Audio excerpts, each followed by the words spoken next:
All right, ladies and gentlemen, we are ready to rock. It's rather windy, but ladies and gentlemen, welcome to Supercars of London and welcome to the Bentley Bentayga V8 S. In my opinion, up until the beginning of this week, it was the ultimate luxury SUV. And back in 2015, when Bentley launched the Bentayga, the luxury SUV market was, well, emerging in its infancy. So Bentley came in and was like, "Look, guys, we'll take it from here. We know exactly what we're doing when we're building a luxury car." And well, 9 years on, is it still sitting at the top? Is it the pinnacle of a luxury SUV? That is what we're here to find out. And I've put this car through its paces and to the test, because over the last 7 days, I've put 1,000 miles on this car.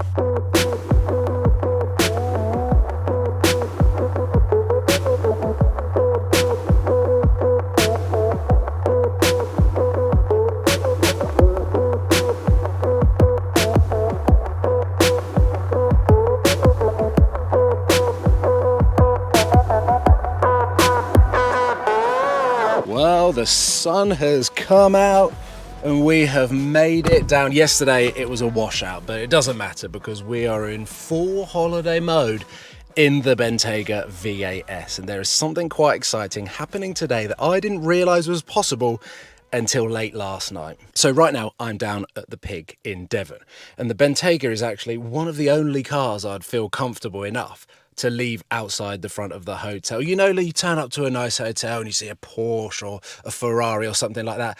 I'm always one to tuck it round the back and not really make too much of a fuss. But this car commands the elegance and luxury that is so well suited to this hotel. However, being only an hour away from Cheddar Gorge, which is what I realised last night, means that we get to take the Bentayga on a bit of a detour home. So what would normally be a 3.5 hour drive is now going to be a 4.5 hour drive.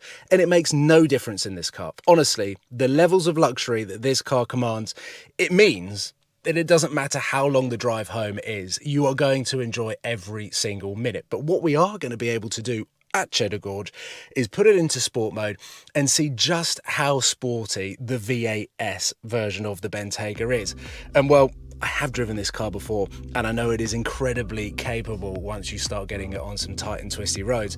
And I've never been to Cheddar Gorge before, so I'm incredibly excited that we have the weather, now we've got the roads, my cameras are charged, let's go.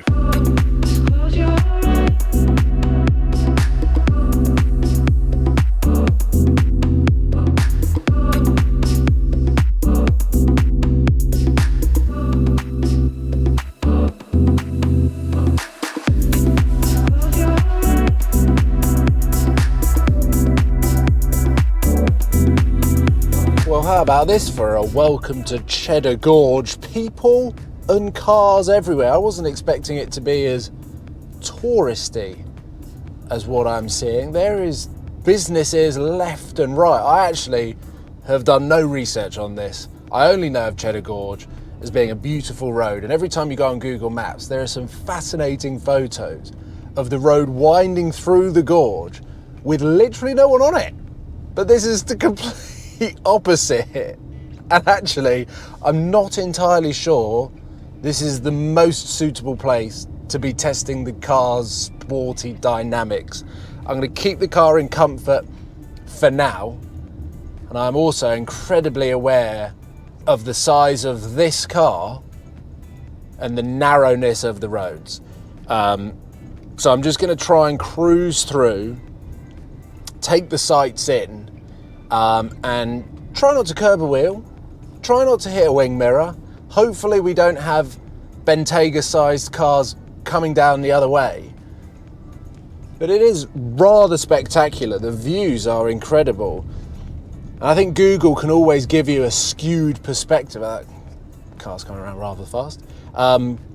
Google Images especially can give you a skewed view, because all of the pictures that are taken of this that can promote such an beautiful view and experience of Cheddar Gorge, they've probably woken up at sunrise and come and hiked up to the top to shoot down, or they've flown a drone up, when actually in reality, I mean, the last thing you want to do is come here around lunchtime, which is what we've done. So there is that we've probably screwed ourselves a little bit.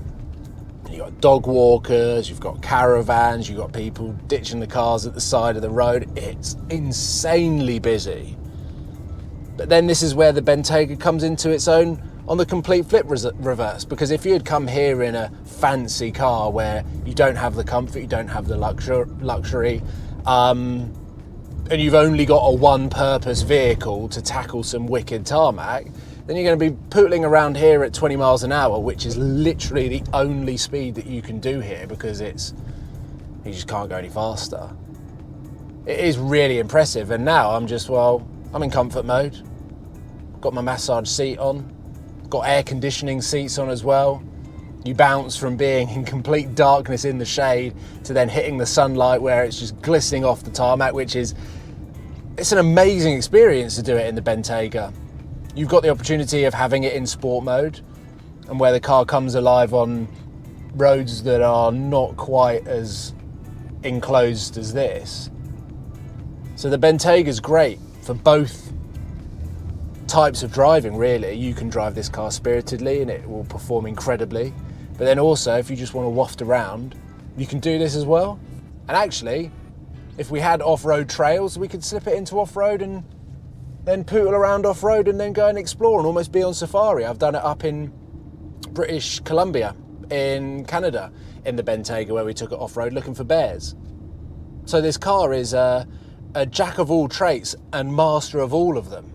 So I'm just going to take in the incredible visibility that we have, this huge panoramic roof. And whilst I thought coming here was going to be a case of treat it a little bit like a racetrack, this is one place that you absolutely cannot do that. So I'm just going to take everything in as I drive through Cheddar Gorge for the first time.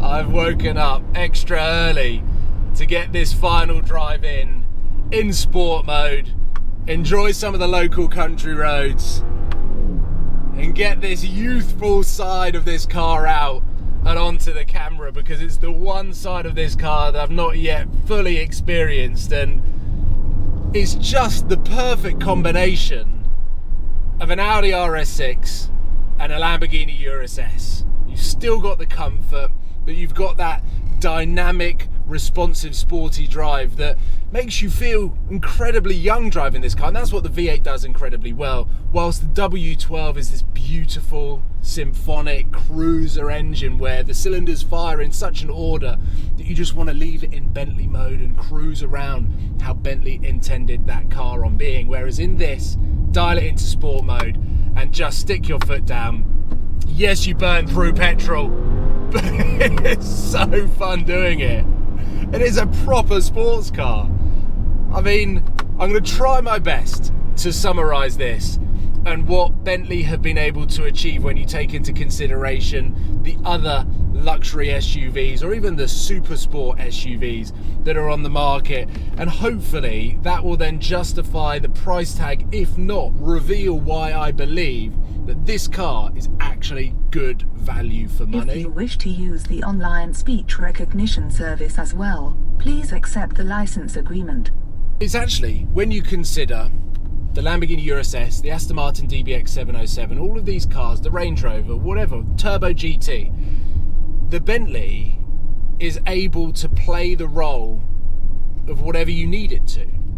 Whether you're turning up to your favourite hotel, you're going for a weekend away and you want a little bit of a statement, or just a luxury mode of transport, then this is it. You can park it outside the front of the hotel and it fits in. It has this air of opulence that maybe a Range Rover doesn't command. You can drive it through these little villages and it doesn't necessarily turn heads in the way that a Lamborghini Urus or an Aston Martin would, and it can kind of go under the radar if you need it to. At the same time, it can be this I'm driving a Bentley kind of car. And I think that's, when you look at the price and what this car offers you, why it makes the most sense. And I'm trying my best to not give an unbiased opinion, because I'm a massive fan of all of the SUVs that I've just named. I've driven them all, apart from the Turbo GT and an Audi RS Q8, which I can kind of guess how they drive.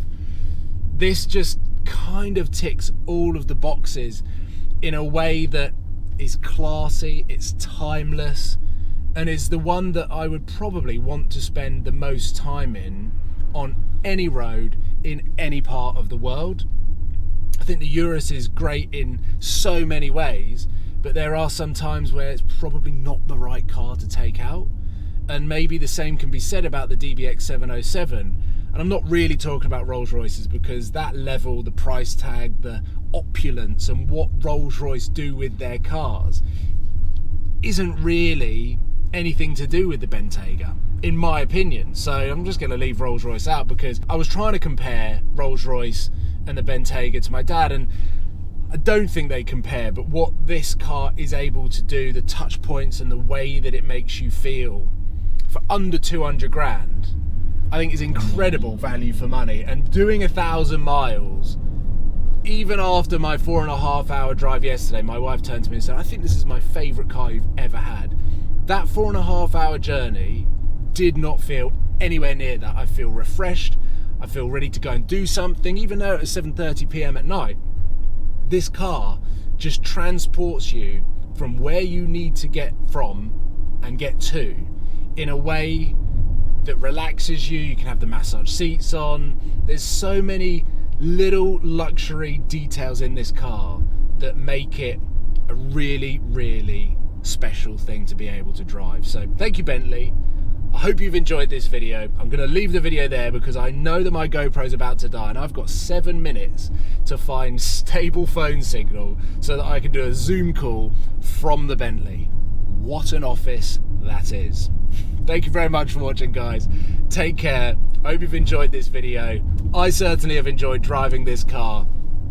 And let me tell you, with my sensible head on, if I won the lottery tomorrow, I can't look past the V8 Bentayga S as a car that does absolutely everything in the right way. Take care, guys. Goodbye.